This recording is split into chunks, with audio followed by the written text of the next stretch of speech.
Punjabi radio ਜੁਆਸ ਸੌਰਾ ਸਾਰੇ ਸਰੋਤਿਆਂ ਨੂੰ ਬਲਵਿੰਦਰ ਕੌਰ ਵੱਲੋਂ ਪਿਆਰ ਭਰੀ ਸਤਿ ਸ਼੍ਰੀ ਅਕਾਲ। ਪ੍ਰੋਗਰਾਮ ਖਬਰ ਤੇ ਨਜ਼ਰ ਵਿੱਚ ਕੁਛ ਕੁ ਖਬਰਾਂ 'ਤੇ ਝਾਤ ਮਾਰਾਂਗੇ। ਖਬਰਾਂ ਤੋਂ ਪਹਿਲਾਂ ਧੰਨਵਾਦ ਸਾਡੇ ਸਪਾਂਸਰ ਦਾ ਜਿਨ੍ਹਾਂ ਨੇ ਇਸ ਪ੍ਰੋਗਰਾਮ ਨੂੰ ਸਪਾਂਸਰ ਕੀਤਾ, ਸਭ ਤੱਕ ਪਹੁੰਚਾਇਆ।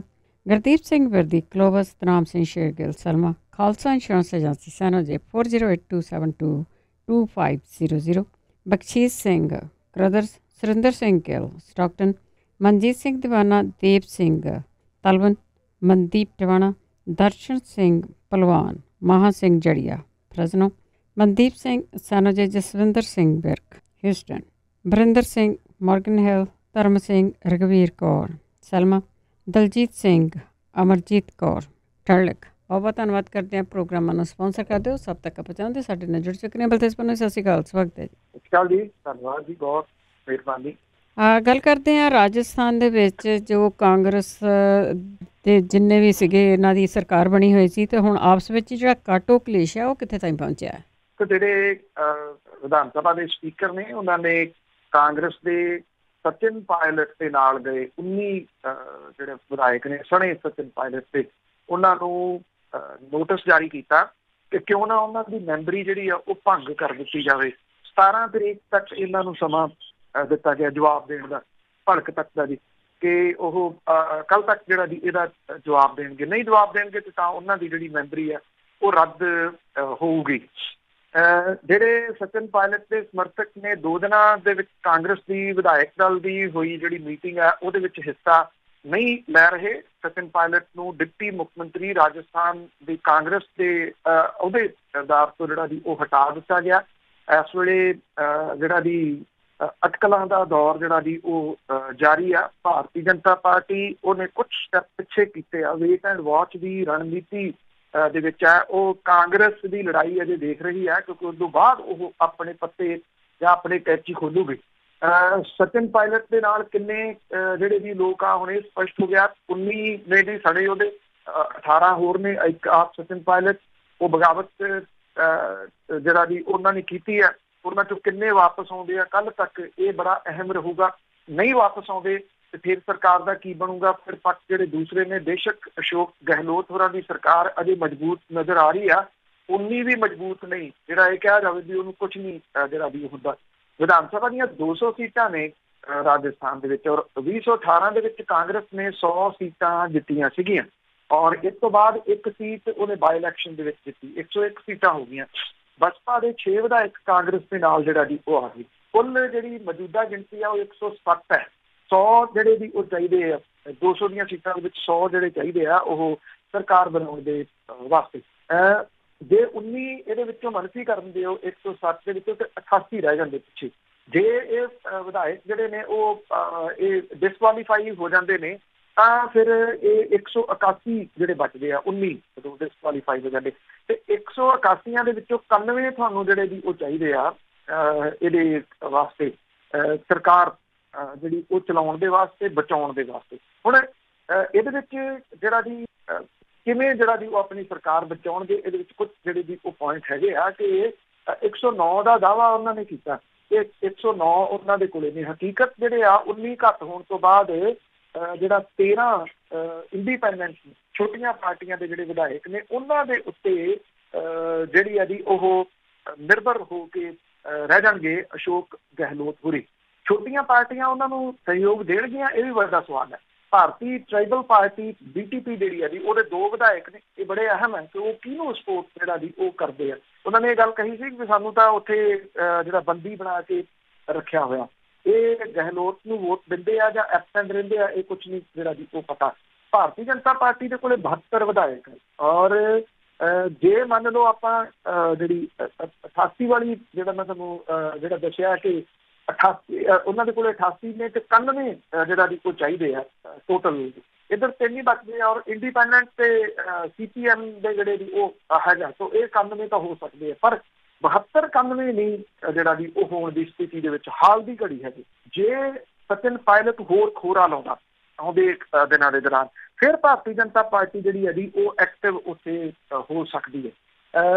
ਜਿਹੜੀ ਇਹ ਲੜਾਈ ਆ ਇਹ ਅਸ਼ੋਕ ਗਹਿਲੋਤ ਤੇ ਸਚਿਨ ਪਾਇਲਟ ਦੇ ਵਿਚਾਲੇ ਘੱਟ, ਹਾਈ ਕਮਾਂਡ ਦੇ ਵਿਚਾਲੇ ਅੰਦਰ, ਹਾਈ ਕਮਾਂਡ ਦੇ ਅੰਦਰ ਨਵੀਂ ਜਨਰੇਸ਼ਨ ਤੇ ਪੁਰਾਣੀ ਬੁੱਢੀ ਲੀਡਰਸ਼ਿਪ ਉਹਨਾਂ ਦੇ ਵਿਚਾਲੇ ਜਿਹੜੀ ਸੀ ਉਹ ਜ਼ਿਆਦੀ ਹੈ। ਅਸ਼ੋਕ ਗਹਿਲੋਤ ਹੋ ਗਿਆ, ਕਮਲਨਾਥ ਹੋ ਗਿਆ, ਇਹ ਸੰਜੇ ਗਾਂਧੀ ਦੇ ਸਾਥੀ ਜਿਹੜਾ ਨੇ, ਔਰ ਜਿਹੜਾ ਰਾਹੁਲ ਗਾਂਧੀ ਹੈ ਜਿਹੜੇ ਉਹਦੇ ਨਾਲ ਨੇ, ਉਹ ਤਕਰੀਬਨ ਬਹੁਤੇ ਜਿਹੜੇ ਉਹ ਨੇ ਜਿਨ੍ਹਾਂ ਦੇ ਪਿਓ ਰਾਜਨੀਤੀ ਸੀ, ਉਹ ਪਿਓ ਦੀ ਵਜ੍ਹਾ ਕਰਕੇ ਰਾਜਨੀਤੀ 'ਚ ਆਏ ਨੇ। ਚਾਹੇ ਸਚਿਨ ਪਾਇਲਟ ਹੈ, ਚਾਹੇ ਉਹ ਸਿੰਧੀ ਹੈ ਜਿਹੜਾ ਹੁਣ ਭਾਜਪਾ 'ਚ ਚਲੇ ਗਿਆ, ਤੇ ਚਾਹੇ ਸੂਰਜੇਵਾਲਾ ਜਿਹੜੇ ਬੁਲਾਰੇ ਨੇ, ਚਾਹੇ ਮਾਕਨ ਹੈ ਜਿਹੜੇ ਉਹਦੇ ਸਾਥੀ ਨੇ, ਉਹ ਸਾਰੇ ਦੇ ਸਾਰੇ ਉਹੀ ਨੇ ਜਿਹੜੇ ਆਪਣੇ ਪਿਓ ਦੀ ਵਜ੍ਹਾ ਕਰਕੇ ਉਹ ਆਏ ਹੋਏ ਨੇ। ਤੋ ਰਾਹੁਲ ਗਾਂਧੀ ਦਾ ਜਿਹੜਾ ਪੱਲੜਾ ਉਹ ਡਾਊਨ ਹੋ ਰਿਹਾ ਜੀ ਹਾਈ ਕਮਾਂਡ ਦੇ ਵਿੱਚ। ਇਹ ਅਸਲ ਲੜਾਈ ਜਿਹੜੀ ਹੈ ਜੀ ਬੁੱਢੀ ਲੀਡਰਸ਼ਿਪ ਤੇ ਨਵੀਂ ਜਿਹੜੀ ਲੀਡਰਸ਼ਿਪ ਹੈ ਉਹਦੇ ਵਿਚਾਲੇ ਜਾ ਰਹੀ ਹੈ ਜੀ। ਗਰੁੱਪਬਾਜ਼ੀ ਬਹੁਤ ਜ਼ਿਆਦਾ ਹੈ। ਤੇ ਅੱਗੇ ਭਾਰਤ ਤੇ ਚੀਨ ਦੀ ਜੇ ਗੱਲ ਕਰੀਏ, ਗੱਲਬਾਤ ਵੀ ਚੱਲ ਰਹੀ ਆ ਤੇ ਉਧਰ ਕੋਈ ਹਿਲਜੁਲ ਵੀ ਹੋ ਰਹੀ ਆ। ਬਿਲਕੁਲ ਜੀ। ਐਕਚੁਅਲੀ ਇਹ ਹੈ ਕਿ ਜਿਵੇਂ ਪਹਿਲਾਂ ਕਿਹਾ ਤਾਂ ਜਾ ਰਿਹਾ ਨਾ ਵੀ ਕੁਛ ਵੀ ਨਹੀਂ ਹੋਇਆ, ਪਰ ਉਹ ਹੌਲੀ ਹੌਲੀ ਪਰਤਾਂ ਤਾਂ ਸਾਹਮਣੇ ਜਿਹੜੀਆਂ ਉਹ ਆ ਹੀ ਰਹੀਆਂ ਨੇ। ਭਾਰਤੀ ਫੌਜ ਨੇ ਕਰੀਬ 15 ਘੰਟੇ ਜਿਹੜੀ ਬੈਠਕ ਚੱਲੀ ਲਗਾਤਾਰ, ਇਹਦੇ ਵਿੱਚ ਚਾਈਨੀਜ਼ ਫੌਜ ਨੂੰ ਇਹ ਸੁਨੇਹਾ ਦਿੱਤਾ ਕਿ ਜਿਹੜਾ ਇਹ ਪੂਰਬੀ ਲੱਦਾਖ ਹੈ ਉਹਦੇ ਵਿੱਚ ਸਟੇਟਸ ਕੋ ਕੀਤਾ ਜਾਵੇ, ਜੋ ਪਹਿਲਾਂ ਸਥਿਤੀ ਉਹ ਲਾਜ਼ਮੀ ਤੌਰ ਦੇ ਉੱਤੇ ਬਹਾਲ ਜਿਹੜੀ ਹੈ ਜੀ ਉਹ ਕੀਤੀ ਜਾਵੇ। ਸਰਕਾਰੀ ਸੂਤਰ ਕਹਿੰਦੇ ਆ ਕਿ ਭਾਰਤ ਨੇ ਚੀਨ ਨੂੰ ਇਹ ਕਿਹਾ ਕਿ ਉਹ ਅਸਲ ਕੰਟਰੋਲ ਰੇਖਾ ਦੇ ਦੁਆਲੇ ਸ਼ਾਂਤੀ ਤੇ ਸਥਿਰਤਾ ਦੀ ਬਹਾਲੀ ਲਈ ਸਰਹੱਦੀ ਪ੍ਰਬੰਧਨ ਸੰਬੰਧੀ ਆਪਸੀ ਸਹਿਮਤੀ ਵਾਲੇ ਪ੍ਰੋਟੋਕਾਲ ਜਿਹੜਾ ਜੀ ਉਹਨੂੰ ਮੰਨੇ। ਦੋਵਾਂ ਫੌਜਾਂ ਦੇ ਸੀਨੀਅਰ ਕਮਾਂਡਰਾਂ ਦੇ ਵਿਚਾਲੇ ਜਿਹੜੀ ਗੱਲਬਾਤ ਹੈ ਉਹ ਕੱਲ ਦੁਪਹਿਰੇ 2 ਵਜੇ ਖਤਮ ਹੋਈ। ਜਿਹੜਾ ਭਾਰਤ ਦੇ ਵੱਲੋਂ ਵਫਦ ਜਿਹੜਾ ਸੀ ਉਹਨੇ ਜਿਹੜੀ ਪੀਪਲ ਲਿਬਰੇਸ਼ਨ ਆਰਮੀ ਚਾਈਨਾ ਦੀ ਆ ਉਹਨੂੰ ਜਿਹੜੀ ਰੈੱਡ ਲਾਈਨ ਹੈ ਉਹਦੇ ਬਾਰੇ ਜਾਣੂ ਕਰਵਾਇਆ, ਔਰ ਇਹ ਕਿਹਾ ਕਿ ਇੱਥੇ ਸਥਿਤੀ ਦੇ ਵਿੱਚ ਸੁਧਾਰ ਲਿਆਉਣ ਦੇ ਵਾਸਤੇ ਜਿੰਮਾ ਉਹ ਚਾਈਨਾ ਦੇ ਸਿਰ ਦੇ ਉੱਤੇ ਹੈ। ਅਗਲੇ ਗੇੜ ਦੇ ਤਹਿਤ ਫੌਜਾਂ ਪਿੱਛੇ ਹਟਾਉਣ ਸੰਬੰਧੀ ਕੁਝ ਸਹਿਮਤੀ ਜਿਹੜੀ ਹੈ ਜੀ ਉਹ ਹੋਈ ਦੱਸੀ ਜਾ ਰਹੀ ਆ।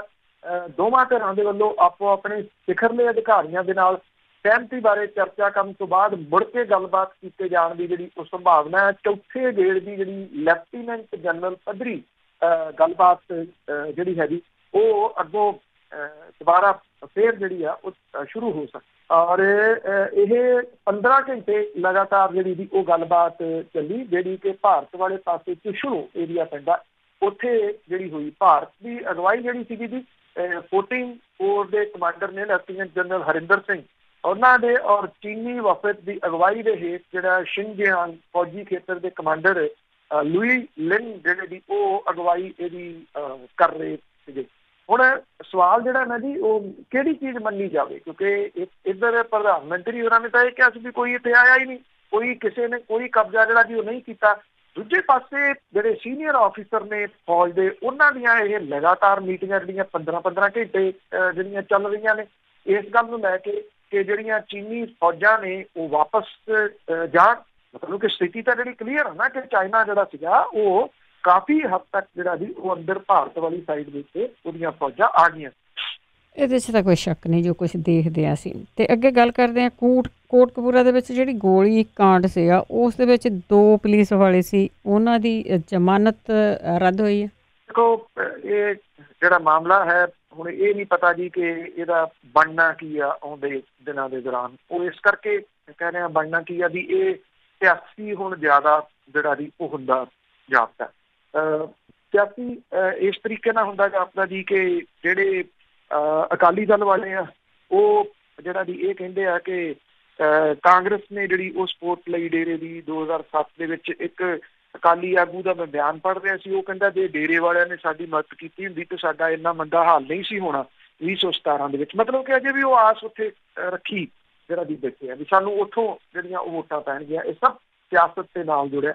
ਕਾਂਗਰਸ ਦੇ ਪ੍ਰਧਾਨ ਜਿਹੜੇ ਨੇ ਉਹ ਇਹ ਕਹਿੰਦੇ ਵੀ ਉਹ ਅਪੀਲ ਕਰ ਰਹੇ ਆ ਅਕਾਲ ਤਖ਼ਤ ਦੇ ਜਥੇਦਾਰ ਨੂੰ ਕਿ ਤੁਸੀਂ ਇਸ ਮਾਮਲੇ ਦੇ ਉੱਤੇ ਦਖਲ ਦੇ ਕੇ ਸੁਖਬੀਰ ਬਾਦਲ ਹੋਰਾਂ ਨੂੰ ਸੱਦੋ। ਤੁਸੀਂ ਆਪਣੀ ਸਰਕਾਰ ਨੂੰ ਕਿਉਂ ਨਹੀਂ ਕਹਿੰਦੇ ਵੀ ਜਿਹੜੇ ਲੋਕ ਇਹਦੇ ਵਿੱਚ ਸ਼ਾਮਲ ਨੇ ਰੀਅਲ ਦੇ ਵਿੱਚ ਤੁਸੀਂ ਉਹਨਾਂ ਫੇਸ ਨੂੰ ਜਿਹੜਾ ਵੀ ਉਹ ਸਾਹਮਣੇ ਲਿਆਓ। ਹੁਣ 22 ਦੇ ਵਿੱਚ ਚੋਣਾਂ ਨਹੀਂ, ਅੱਜ ਇਹ ਮਾਮਲਾ ਭਖਿਆ ਹੋਇਆ, ਆਉਂਦੇ ਦਿਨਾਂ 'ਚ ਠੰਡਾ ਪੈ ਜਾਊਗਾ, ਮੁੜ ਕੇ ਜਿਹੜਾ ਜੀ ਇੱਕ ਵਾਰੀ ਫੇਰ ਇਹਨੂੰ ਭਖਾਇਆ ਜਾਊਗਾ ਜਿਹੜਾ ਵੋਟਾਂ ਦੇ ਨੇੜੇ, ਔਰ ਕੁਝ ਫੜੋ ਫੜਾਈ ਵੀ ਜਿਹੜੀ ਵੀ ਉਹ ਤੇਜ਼ ਹੋਊਗੀ। ਜਿਹੜੇ 2 ਜਾਣੇ ਹੈ ਜਿਨ੍ਹਾਂ ਨੇ ਇੱਥੇ ਫਰੀਦਕੋਟ ਦੇ ਸੈਸ਼ਨ ਜੱਜ ਦੇ ਮੂਹਰੇ ਜਿਹੜੀ ਵੀ ਆਪਣੀ ਅਰਜ਼ੀ ਲਾਈ ਹੋਈ ਸੀਗੀ ਜ਼ਮਾਨਤ ਦੀ, ਉਹ ਰੱਦ ਹੋਣ ਸੀ ਜਿਹੜਾ ਜੀ ਉਹ ਗਈ ਹੈ।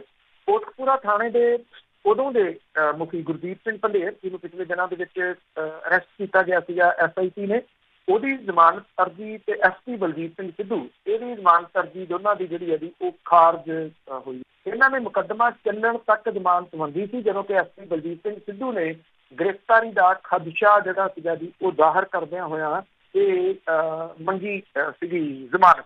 ਔਰ ਅਦਾਲਤ ਦੇ ਵਿੱਚ ਸੁਣਵਾਈ ਦੇ ਦੌਰਾਨ ਜਿਹੜੀ ਸਿੱਟ ਸੀ ਉਹਨੇ ਇਹ ਗੱਲ ਕਹੀ ਕਿ ਬਲਜੀਤ ਸਿੰਘ ਸਿੱਧੂ ਤੇ ਗੁਰਦੀਪ ਸਿੰਘ ਪੰਧੇਰ ਨੇ ਝੂਠੀ ਗਵਾਹੀ ਤਿਆਰ ਕਰਨ ਦੀ ਸਾਜ਼ਿਸ਼ ਘੜੀ। ਔਰ SIT ਨੇ ਅਦਾਲਤ ਨੂੰ ਇਹ ਵੀ ਦੱਸਿਆ ਕਿ 2 ਵਾਰੀ ਨੋਟਿਸ ਦੇਣ ਦੇ ਬਾਵਜੂਦ ਬਲਜੀਤ ਸਿੰਘ ਸਿੱਧੂ ਜਿਹੜਾ ਜੀ ਉਹ ਪੇਸ਼ ਨਹੀਂ, ਨਾ ਤਾਂ ਉਹ ਤਫਤੀਸ਼ ਦੇ ਵਿੱਚ ਪੇਸ਼ ਹੋ ਰਿਹਾ, ਨਾ ਉਹ ਅਦਾਲਤ ਦੇ ਵਿੱਚ ਜਿਹੜਾ ਜੀ ਉਹ ਪੇਸ਼ ਹੋ ਰਿਹਾ। ਔਰ SP ਬਲਜੀਤ ਸਿੰਘ ਤੇ ਇੱਕ IPS ਅਧਿਕਾਰੀ ਇਹਦੇ ਵਿੱਚ ਜਿਹੜਾ ਜੀ ਉਹਦੀ ਸ਼ਮੂਲੀਅਤ ਦੱਸੀ ਗਈ ਹੈ, ਜਿਹੜੀਆਂ ਇਹਨਾਂ ਨੇ ਜਿਪਸੀ ਦੇ ਉੱਤੇ ਗੋਲੀਆਂ ਚਲਾਈਆਂ ਸੀਗੀਆਂ।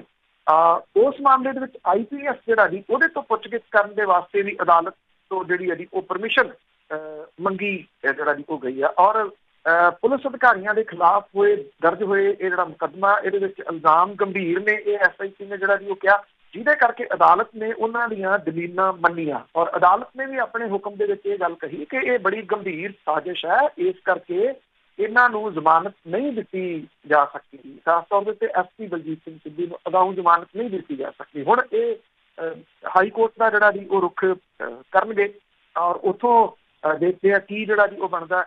ਗੱਲ ਉੱਥੇ ਫੇਰ ਜਿਹੜੀ ਜੀ ਉਹ ਆ ਜਾਂਦੀ ਹੈ ਕਿ ਕਿੰਨਾ ਸਮਾਂ ਇਹ ਚੀਜ਼ਾਂ ਆਪਾਂ ਸੁਣਦੇ ਰਹਾਂਗੇ, ਅਸੀਂ ਸੁਣਾਉਂਦੇ ਰਹਾਂਗੇ, ਉਹਦੇ ਤੱਥ ਜਿਹੜੇ ਜੀ ਉਹ ਦੱਸਦੇ ਰਹਾਂਗੇ। I think crystal clear case ਜਿਹੜਾ ਜੀ ਉਹ ਚਸ਼ਮਦੀਦ ਗਵਾਹਾਂ ਦੇ ਬਿਆਨਾਂ ਦੇ ਅਨੁਸਾਰ ਸਾਹਮਣੇ ਆ ਰਿਹਾ।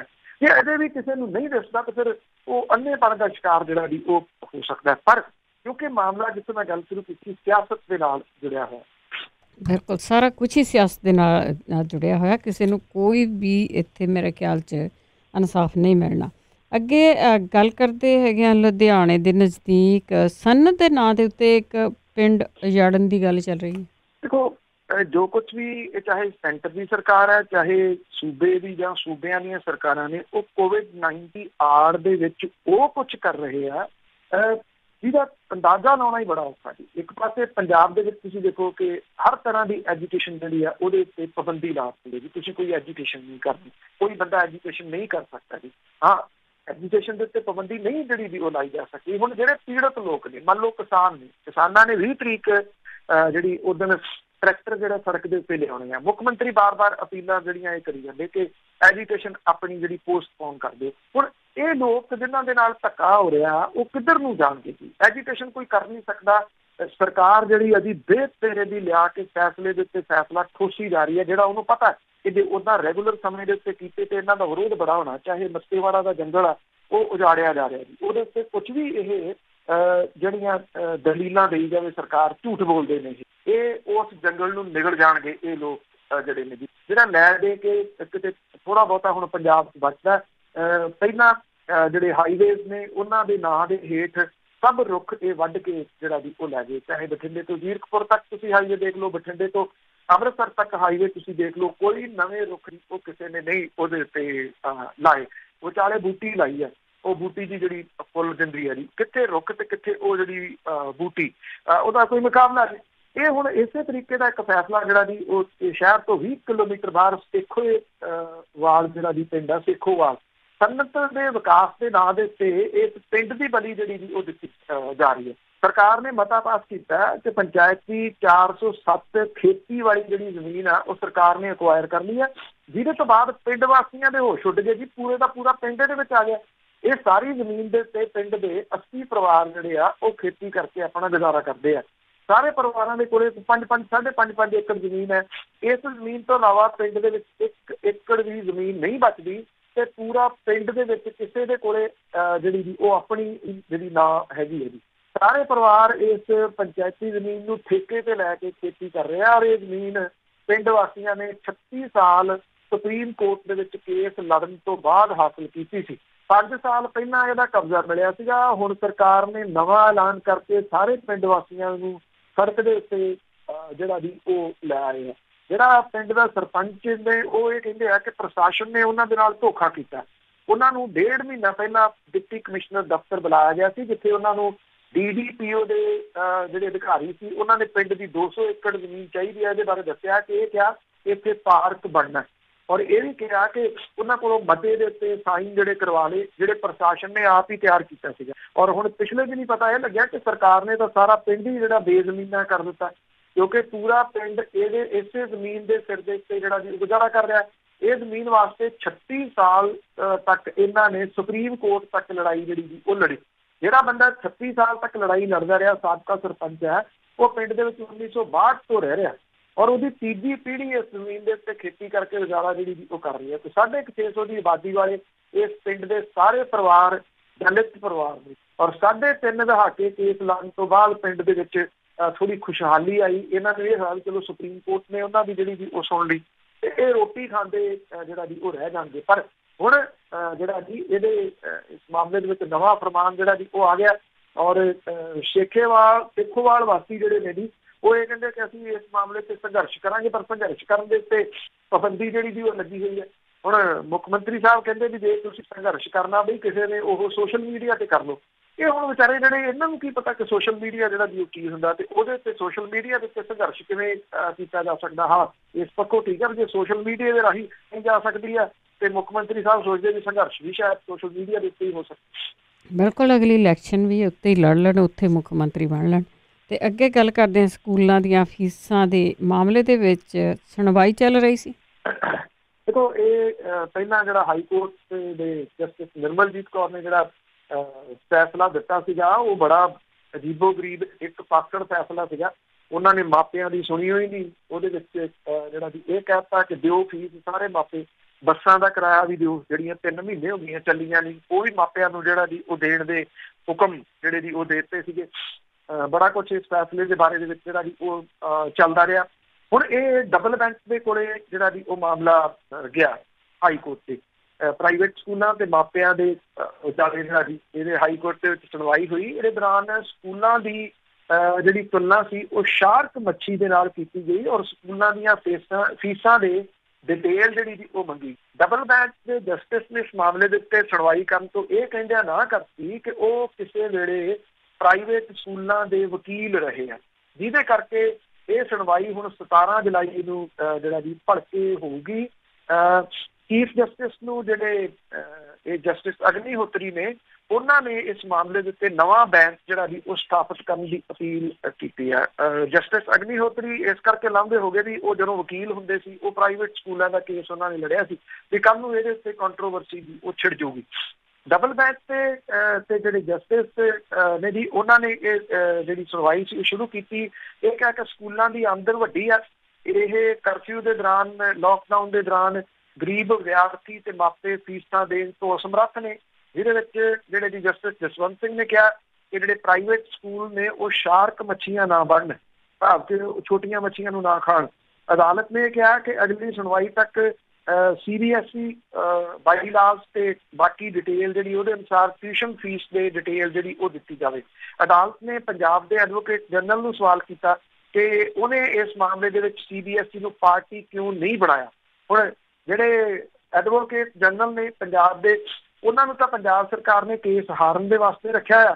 ਮਣਾਮੂਹੀ ਜਿਹੜੀਆਂ ਜੀ ਫੀਸਾਂ ਦਿੱਤੀਆਂ ਜਾਂਦੀਆਂ ਨੇ, ਇੱਕ ਕੇਸ ਹੋਵੇ ਪੰਜਾਬ ਸਰਕਾਰ ਦਾ ਜਿਹੜਾ ਉਸ ਬੰਦੇ ਨੇ ਜਿੱਤ ਕੇ ਜਿਹੜਾ ਜੀ ਦਿੱਤਾ ਹੋਵੇ, ਹਰ ਕੇਸ ਉਹਨੇ ਜਿਹੜਾ ਜੀ ਹਾਰਿਆ। ਜਿਹੜਾ ਅੱਜ ਇਹ ਮਾਮਲਾ ਆਪਾਂ ਪਹਿਲਾਂ ਗੱਲ ਜਿਹੜੀ ਕਰਕੇ ਹਟੇ ਆ ਬੇਅਦਬੀ ਵਾਲੇ ਕਾਂਡ ਦੀ, ਜਿਹੜਾ CBI ਅਦਾਲਤ ਦੇ ਵਿੱਚ ਵੀ ਉਹ ਇਸ ਬੰਦੇ ਦੀ ਵਜ੍ਹਾ ਕਰਕੇ ਸਾਰਾ ਜਿਹੜਾ ਜੀ ਇੱਥੋਂ ਤੱਕ ਚੱਲੀ ਜਾ ਰਿਹਾ। ਹਾਈ ਕੋਰਟ ਨੇ ਸਿੰਗਲ ਬੈਂਚ ਨੇ 30 ਜੂਨ ਨੂੰ ਆਪਣਾ ਫੈਸਲਾ ਜਿਹੜਾ ਜੀ ਉਹ ਸੁਣਾਇਆ ਸੀਗਾ, ਕਿਉਂਕਿ ਮਾਪੇ ਸੰਤੁਸ਼ਟ ਨਹੀਂ ਸੀਗੀ। ਹੁਣ ਅੱਗੋਂ ਇਹਦੀ ਸੁਣਵਾਈ ਜਿਹੜੀ ਹੈ ਜੀ ਉਹ ਭੜਕ ਤੋਂ ਜਾਰੀ ਹੋਊਗੀ। ਅੱਜ ਉਮੀਦ ਹੈ ਕਿ ਨਵਾਂ ਬੈਂਚ ਜਿਹੜਾ ਜੀ ਉਹ ਸਥਾਪਿਤ ਕੀਤਾ ਜਾਊਗਾ। ਜਸਟਿਸ ਅਗਨੀਹੋਤਰੀ ਹੋਰਾਂ ਦੀ ਜਗ੍ਹਾ ਤੇ ਦੂਸਰੇ ਜੱਜ ਦੀ ਲਾਈ ਜਾਊਗੀ ਇਹਨੂੰ ਸੁਣਨ ਦੇ ਵਾਸਤੇ ਜੀ। ਤੇ ਅੱਗੇ ਡੇਰੇਵਾਲੀ ਦੀ ਗੱਲ ਕਰਦੇ ਹਾਂ। ਉਸ ਦੀ ਪੋਸ਼ਾਕ ਦਾ ਕਈ ਸਾਲਾਂ ਤੋਂ ਬਸ ਉਹੀ ਝੰਜਟ ਜਿਹਾ ਸੁਣ ਰਹੇ ਹਾਂ। ਹੁਣ ਉਸ ਨੂੰ ਪੋਸ਼ਾਕ ਨੂੰ ਦੇਣ ਦੇ ਮਾਮਲੇ ਦੇ ਵਿੱਚ ਸੁਖਬੀਰ ਬਾਦਲ ਤੇ ਅਕਾਲੀ ਚੁੱਪ। ਦੇਖੋ, ਇੱਕ ਤਾਂ ਤਖਤ ਕੇਸਗੜ੍ਹ ਦੇ ਜਥੇਦਾਰ ਨੇ ਗਿਆਨੀ ਰਘਬੀਰ ਸਿੰਘ ਹੋਰੀ, ਉਹਨਾਂ ਨੇ ਇਹ ਗੱਲ ਕਹੀ ਆ ਕਿ ਡੇਰਾ ਮੁਖੀ ਗੁਰਮੀਤ ਰਾਮ ਰਹੀਮ ਨੂੰ ਜਿਹੜਾ ਜੀ ਪੋਸ਼ਾਕ ਵਾਲੇ ਮਾਮਲੇ ਦੇ ਉੱਤੇ ਸੁਖਬੀਰ ਸਿੰਘ ਬਾਦਲ ਦੇ ਉੱਤੇ ਲੱਗ ਰਹੇ ਜਿਹੜੇ ਦੋਸ਼ ਨੇ ਉਹਦਾ ਜਵਾਬ ਸੁਖਬੀਰ ਸਿੰਘ ਬਾਦਲ ਨੂੰ ਜਿਹੜਾ ਜੀ ਉਹ ਦੇਣਾ ਚਾਹੀਦਾ। ਉਹਨਾਂ ਨੇ ਇਹ ਗੱਲ ਕਹੀ ਕਿ ਗੁਰੂ ਗ੍ਰੰਥ ਸਾਹਿਬ ਦੇ ਬੇਅਦਬੀ ਦੇ ਦੇ ਮਾਮਲੇ ਦੇ ਵਿੱਚ ਚੱਲ ਰਹੀ ਜਿਹੜੀ ਜਾਂਚ ਹੈ ਇਹਦੇ ਸੰਬੰਧੀ ਸੰਗਤ ਦੇ ਸਾਹਮਣੇ ਸੱਚ ਜਿਹੜਾ ਜੀ ਆਉਣਾ ਚਾਹੀਦਾ। ਉਹਨਾਂ ਨੇ ਇਹ ਕਿਹਾ ਕਿ ਸੁਖਬੀਰ ਸਿੰਘ ਬਾਦਲ ਹੋਰੀ ਆਪਣਾ ਪੱਖ ਕਿਉਂ ਨਹੀਂ ਦੱਸ ਰਹੇ ਇਸ ਮਾਮਲੇ ਦੇ ਉੱਤੇ। ਉਹਨਾਂ ਨੂੰ ਸਥਿਤੀ ਜਿਹੜੀ ਆ ਉਹ ਸਪਸ਼ਟ ਕਰਨੀ ਚਾਹੀਦੀ ਹੈ। ਜਿੱਦਣ ਦਾ ਇਹ ਮਾਮਲਾ ਜਿਹੜਾ ਜੀ ਉਹ ਚੱਲਿਆ, ਜਿਹੜਾ ਪਹਿਲਾਂ ਭਾਈ ਹਰਜਿੰਦਰ ਸਿੰਘ ਮਾਝੀ ਹੋਰਾਂ ਨੇ ਜਿਹੜੇ ਜੀ ਉਹ ਦੋਸ਼ ਕੁਛ ਲਾਏ ਸੀਗੇ ਕਿਉਂਕਿ ਉਹ ਚਸ਼ਮਦੀਦ ਨੇ, ਔਰ ਉਸ ਤੋਂ ਬਾਅਦ ਜਿਹੜੇ ਡੇਰੇ ਵਾਲੇ ਨਿਕਲ ਕੇ ਸਾਹਮਣੇ ਆਏ ਉਹਨਾਂ ਨੇ ਪ੍ਰੈਸ ਕਾਨਫਰੰਸ ਕੀਤੀ। ਉਹਦੇ ਵਿੱਚ ਉਹਨਾਂ ਨੇ ਜਿਹੜਾ ਸੀਗਾ ਉਹ ਅਕਾਲੀ ਦਲ ਤੇ ਦੋਸ਼ ਇਸ ਪੱਖੋਂ ਮੜੇ ਕਿ ਸਾਡੇ ਤੋਂ ਸਪੋਰਟ ਮੰਗੀ ਗਈ ਸੀ, ਅਸੀਂ ਤਾਂ ਸਪੋਰਟ ਦਿੱਤੀ। 2017 ਦੇ ਵਿੱਚ ਇੱਕ ਔਰਤ ਨੇ ਜਿਹੜਾ ਸੀਗਾ ਜੀ ਉਹ ਦੋਸ਼ ਇਹ ਲਾਤਾ ਕਿ ਜਿਹੜੀ ਪੋਸ਼ਾਕ ਸੀ ਸੁਖਬੀਰ ਸਿੰਘ ਬਾਦਲ ਹੋਰਾਂ ਨੇ ਭਜਵਾਈ ਸੀ, ਕਿਉਂਕਿ ਉਦੋਂ ਇਹ ਦੋਸ਼ ਲਾਏ ਸੀਗੇ ਸਾਬਕਾ DGP ਸ਼ਸ਼ੀ ਕਾਂਤ ਹੋਰਾਂ ਨੇ, ਜਿਨ੍ਹਾਂ ਦੇ ਕੋਲੇ ਉਦੋਂ ਇੰਟੈਲੀਜੈਂਸ ਜਿਹੜਾ ਜੀ ਉਹ ਮਹਿਕਮਾ ਸੀਗਾ। ਉਹਨਾਂ ਨੂੰ ਜਿਹੜਾ ਉਹ ਪਤਾ ਸੀਗਾ। ਮੈਨੂੰ ਯਾਦ ਆ ਉਹਨਾਂ ਨੇ ਚੈਨਲ ਦੇ ਉੱਤੇ ਬਹਿ ਕੇ ਜਿਹੜਾ ਦੋਸ਼ ਲਾਇਆ ਸੀ। ਅੱਜ ਸ਼ਸ਼ੀ ਕਾਂਤ ਹੋਰੀ ਮੁੱਕਰ ਗਏ, ਬਿਲਕੁਲ ਕਲੀਅਰ ਹੀ। ਉਹ ਕਹਿੰਦੇ ਮੈਂ ਤਾਂ ਕਦੀ ਕਿਹਾ ਹੀ ਨਹੀਂ ਇਹਦੇ ਬਾਰੇ।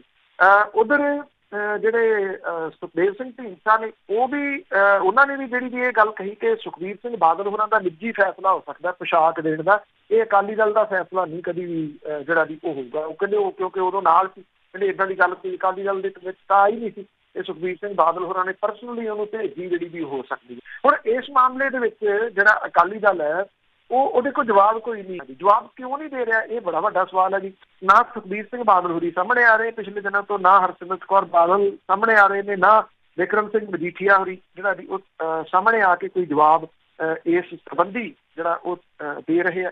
ਔਰ ਜਿਹੜੇ ਇਹ ਇਲਜ਼ਾਮ ਵੱਡੇ ਹੁੰਦੇ ਤੁਰੇ ਜਾਂਦੇ ਨੇ।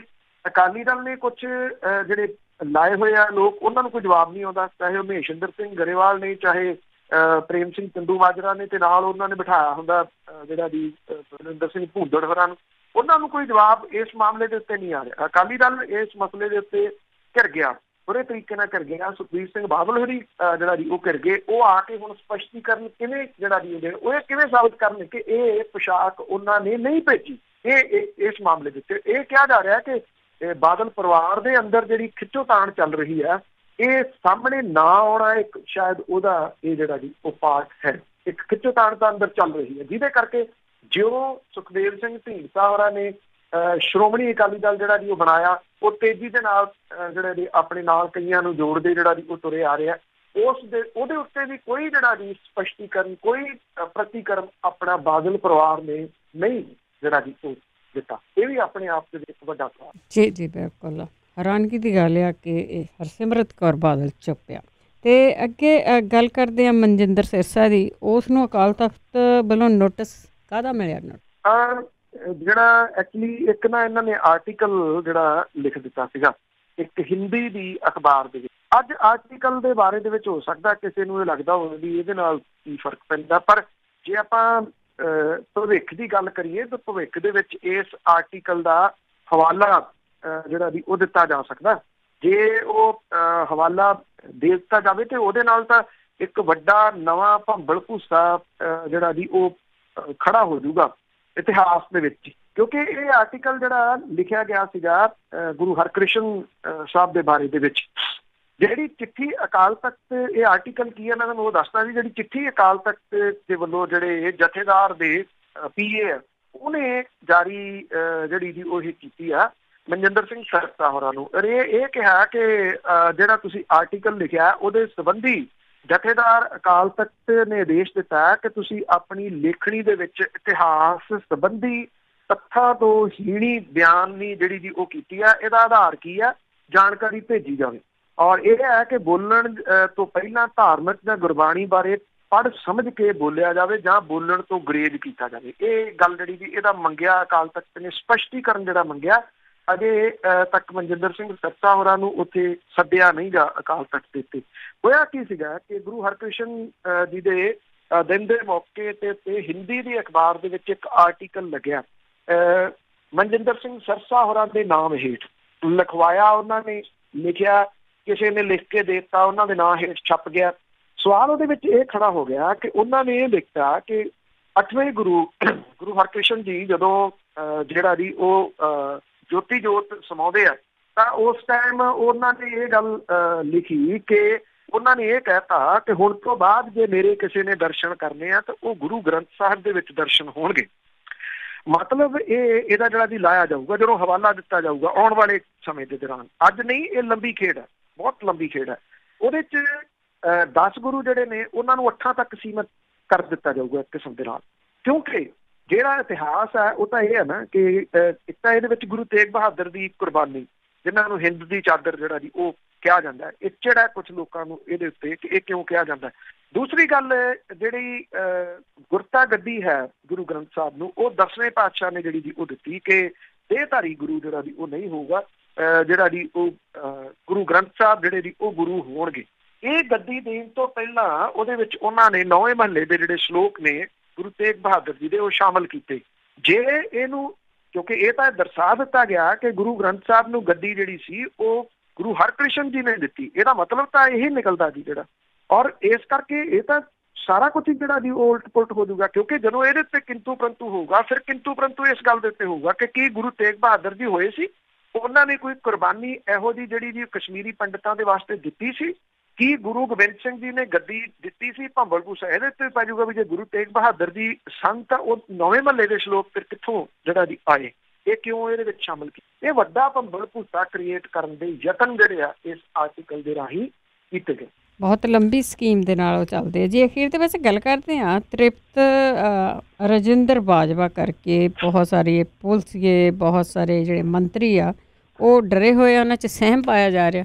ਐਕਚੁਅਲੀ ਤ੍ਰਿਪਤ ਰਜਿੰਦਰ ਸਿੰਘ ਬਾਜਵਾ ਹੋਰੀ ਜਿਹੜੇ ਜੀ ਉਹ ਪੋਜ਼ੀਟਿਵ ਆਏ ਨੇ ਔਰ ਉਹਨਾਂ ਦਾ ਇਲਾਜ ਇਸ ਵੇਲੇ ਚੱਲ ਰਿਹਾ ਜੀ ਮੋਹਾਲੀ ਦੇ ਪ੍ਰਾਈਵੇਟ ਹਸਪੀਟਲ ਦੇ ਵਿੱਚ।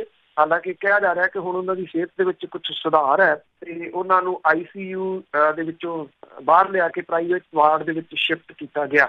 ਅਸਲ ਦੇ ਵਿੱਚ ਜਿਹੜੇ ਪੰਚਾਇਤ ਵਿਭਾਗ, ਕਿਉਂਕਿ ਤ੍ਰਿਪਤ ਰਜਿੰਦਰ ਸਿੰਘ ਬਾਜਵਾ ਹੋਰਾਂ ਦੇ ਕੋਲੇ ਇਹਦੇ ਡਾਇਰੈਕਟਰ ਜਿਹੜੇ ਨੇ ਵਿਪਲ ਉਜਵਲ, ਉਹ ਪੋਜ਼ੀਟਿਵ ਪਾਇਆ ਗਿਆ ਸੀਗਾ ਜੀ। ਉਦੋਂ ਬਾਅਦ ਜਿਹੜਾ ਜੀ ਇਹ ਸੰਪਰਕ ਦੇ ਵਿੱਚ ਲਗਾਤਾਰ ਆਉਂਦੇ ਰਹੇ, ਉਹਨਾਂ ਦੀ ਕਿਉਂਕਿ ਡਾਇਰੈਕਟ ਲਿੰਕ ਆ ਉਹਦੇ ਨਾਲ ਮਹਿਕਮੇ ਦਾ। ਜਦੋਂ ਟੈਸਟ ਹੋਇਆ ਤੇ ਪੋਜ਼ੀਟਿਵ ਜਿਹੜਾ ਜੀ ਉਹ ਪਾਇਆ ਗਿਆ, ਇੱਕ ਟੈਸਟ ਫਿਰ ਦੁਬਾਰਾ ਕੀਤਾ ਗਿਆ, ਉਹ ਫਿਰ ਪੋਜ਼ੀਟਿਵ ਜਿਹੜਾ ਜੀ ਉਹ ਪਾਇਆ ਗਿਆ ਤ੍ਰਿਪਤ ਰਜਿੰਦਰ ਸਿੰਘ ਬਾਜਵਾ ਹੋਰਾਂ ਦਾ। ਹੁਣ ਅੱਗੋਂ ਜਿਹੜਾ ਜੀ ਸਹਿਮ ਪੈ ਗਿਆ, ਸਹਿਮ ਇਸ ਗੱਲ ਦਾ ਪੈ ਗਿਆ ਕਿ ਵੱਖ-ਵੱਖ ਅਧਿਕਾਰੀ, ਮਹਿਕਮੇ ਦੇ ਨਾਲ ਸੰਬੰਧਿਤ ਪੁਲਿਸ ਮੁਲਾਜ਼ਮ ਜਿਹੜੇ ਉਹਨਾਂ ਦੀ ਸੁਰੱਖਿਆ 'ਚ ਲੱਗੇ, ਕਾਂਗਰਸੀ ਆਗੂ, ਪੱਤਰਕਾਰ ਜਿਹੜੇ ਉਹਨਾਂ ਦੀ ਇੰਟਰਵਿਊ ਵਗੈਰਾ ਕਰਦੇ ਰਹੇ ਆ ਜੀ, ਉਹਨਾਂ ਦੇ ਵਿੱਚ ਸਹਿਮ ਜਿਹੜਾ ਜੀ ਉਹ ਪਾਇਆ ਜਾ ਰਿਹਾ। ਸਿਹਤ ਵਿਭਾਗ ਨੇ ਕਿਹਾ ਕਿ ਆਪੇ ਹੀ ਸਾਹਮਣੇ ਆਓ ਸਾਰੇ ਲੋਕ ਜਿਹੜੇ ਜਿਨ੍ਹਾਂ ਨੇ ਇਹਨਾਂ ਦੇ ਸੰਪਰਕ ਦੇ ਵਿੱਚ ਪਿਛਲੇ 10 ਦਿਨਾਂ ਦੇ ਦੌਰਾਨ, 15 ਦਿਨਾਂ ਦੇ ਦੌਰਾਨ ਜਿਹੜੇ ਵੀ ਆਏ ਆ। ਹੁਣ ਇਹਦੇ ਵਿੱਚ ਕਿਉਂਕਿ ਜਿਹੜਾ ਜੀ 2 ਦਿਨ ਪਹਿਲਾਂ ਇੱਥੇ ਮਾਝੇ ਦੇ ਖੇਤਰ ਦੇ ਵਿੱਚ ਫਤਿਹਗੜ੍ਹ ਚੂੜੀਆਂ ਦੇ ਵਿੱਚ ਤ੍ਰਿਪਤ ਰਜਿੰਦਰ ਸਿੰਘ ਬਾਜਵਾ ਹੋਰਾਂ ਨੇ ਤੇ ਸਿਹਤ ਮੰਤਰੀ ਬਲਬੀਰ ਸਿੰਘ ਸਿੱਧੂ ਹੋਰਾਂ ਦੇ ਨਾਲ ਮਿਲ ਕੇ ਉਹਨਾਂ ਨੇ ਕਾਂਗਰਸੀ ਵਰਕਰਾਂ, ਡਾਕਟਰਾਂ, ਸਿਹਤ ਕਰਮਚਾਰੀਆਂ, ਪੱਤਰਕਾਰਾਂ, ਇਹਨਾਂ ਦੇ ਇਕੱਠ ਦੇ ਵਿੱਚ ਜੱਚਾ ਬੱਚਾ ਹਸਪੀਟਲ ਦਾ ਉਦਘਾਟਨ ਕੀਤਾ। ਵੱਡੀ ਗਿਣਤੀ ਦੇ ਵਿੱਚ ਉੱਥੇ ਲੋਕ ਇਕੱਠੇ ਕੀਤੇ ਸੀ। ਇਹਨਾਂ ਨੇ ਜਿਹੜੀ ਫਿਜ਼ੀਕਲ ਡਿਸਟੈਂਸ ਹੈ ਉਹਦਾ ਪੂਰਾ ਧਿਆਨ ਉੱਥੇ ਨਹੀਂ ਸੀ ਜਿਹੜਾ ਜੀ ਉਹ ਰੱਖਿਆ ਗਿਆ। ਜਦੋਂ ਹੁਣ ਤ੍ਰਿਪਤ ਰਜਿੰਦਰ ਸਿੰਘ ਬਾਜਵਾ ਹੋਰਾਂ ਦੇ ਪੋਜ਼ੀਟਿਵ ਆਉਣ ਦੀ ਖਬਰ ਜਿਹੜੀ ਆਈ ਹੈ ਤਾਂ ਸਮਾਗਮ ਦੇ ਵਿੱਚ ਇਕੱਠੇ ਹੋਏ ਲੋਕਾਂ 'ਚ ਸਹਿਮ ਤਾਂ ਹੋਣਾ ਹੀ ਸੀਗਾ ਜੀ। ਹੁਣ ਇਹ ਲੋਕ ਕਿਹੜਾ ਹੱਸਦੇ ਆ ਜੀ, ਜੋ ਇਹ ਚਾਪਲੂਸੀ ਨੇਤਾਵਾਂ ਦੀ ਕਰਦੇ ਆ, ਰਾਜਨੀਤਿਕ ਨੇਤਾਵਾਂ ਦੀ ਜਿਹੜੀ ਜੀ ਉਹ ਕਰਦੇ ਆ, ਨੇੜੇ ਹੋ ਕੇ ਗੋਡੀ ਹੱਥ ਲਾ ਕੇ ਜਿਹੜਾ ਜੀ ਉਹ ਹੁਣ ਸਾਰੇ ਭੱਜੇ ਫਿਰਦੇ ਆ। ਸਿਹਤ ਵਿਭਾਗ ਵੱਖਰੇ ਤੌਰ ਦੇ ਉੱਤੇ ਉਹਨਾਂ ਨੂੰ ਲੱਭਦਾ ਫਿਰਦਾ। ਕਾਦੀਆਂ ਦੇ ਵਿੱਚ ਜਿਹੜੀ ਇਹਨਾਂ ਦੀ ਕੋਠੀ ਆ, ਉੱਥੇ PA ਤੇ ਜਿਹੜਾ ਰਸੋਈਆ ਉਹਨੂੰ ਵੀ ਕੁਆਰੰਟਾਈਨ ਜਿਹੜਾ ਜੀ ਉਹ ਕੀਤਾ ਗਿਆ। ਲੱਭਿਆ ਜਾ ਰਿਹਾ ਕਿ ਦੱਸੋ ਕਿਹੜੇ ਸੀ। ਕਾਦੀਆਂ ਦਾ ਨਾਇਬ ਤਹਿਸੀਲਦਾਰ ਜਿਹੜਾ ਜੀ ਉਹਨੇ ਅਪੀਲ ਕੀਤੀ ਆ ਕਿ ਜਿਹੜੇ ਲੋਕ ਸੰਪਰਕ ਦੇ ਵਿੱਚ ਆਏ ਆ ਉਹ ਪ੍ਰਸ਼ਾਸਨ ਦੇ ਸਾਹਮਣੇ ਤੁਰੰਤ ਆਉਣ। ਮੁੱਖ ਮੰਤਰੀ ਹੋਰਾਂ ਨੇ ਆਪਣਾ ਟੈਸਟ ਕਰਾ ਲਿਆ, ਉਹ ਨੈਗੇਟਿਵ ਆ ਗਿਆ। ਬਾਕੀ ਮੰਤਰੀਆਂ ਦੇ ਸਾਰਿਆਂ ਦੇ ਤੇ MLAs ਦੇ ਜਿਹੜੇ ਆ ਜੀ ਉਹ ਟੈਸਟ ਕਰਵਾਏ ਜਾ ਰਹੇ ਆ ਕਿ ਸਾਰੇ ਆਪੋ ਆਪਣੇ ਟੈਸਟ ਜਿਹੜੇ ਕਰਵਾਉਣ। ਮੰਤਰੀਆਂ ਦੇ ਟੈਸਟ ਦੀ ਰਿਪੋਰਟ ਅੱਜ ਜਿਹੜੀ ਜੀ ਉਹ ਆ ਸਕਦੀ ਹੈ। ਦੇਖਦੇ ਹਾਂ ਉਹ ਰਿਪੋਰਟ ਕੀ ਜੀ। ਬਹੁਤ ਬਹੁਤ ਧੰਨਵਾਦ ਬਲਤੇਜ ਪੰਨੂ ਜੀ। ਮਿਹਰਬਾਨੀ ਜੀ, ਧੰਨਵਾਦ ਜੀ, ਸਤਿ ਸ਼੍ਰੀ ਅਕਾਲ। ਸਤਿ ਸ਼੍ਰੀ ਅਕਾਲ ਜੀ। ਤੇ ਸਰੋਤੇ ਸਨ ਬਲਤੇਜ ਪੰਨੂ ਸਾਡੇ ਨਾਲ ਜੁੜਦੇ ਨੇ, ਕਰਦੇ ਨੇ ਖਬਰਾਂ। ਇਸੇ ਦੇ ਨਾਲ ਸਾਡਾ ਅੱਜ ਦਾ ਬੁਲਟਨ ਇੱਥੇ ਸਮਾਪਤ। ਬਲਵਿੰਦਰ ਕੌਰ ਵੱਲੋਂ ਆਪ ਸਭ ਨੂੰ ਹੀ ਪਿਆਰ ਭਰੀ ਸਤਿ ਸ਼੍ਰੀ ਅਕਾਲ।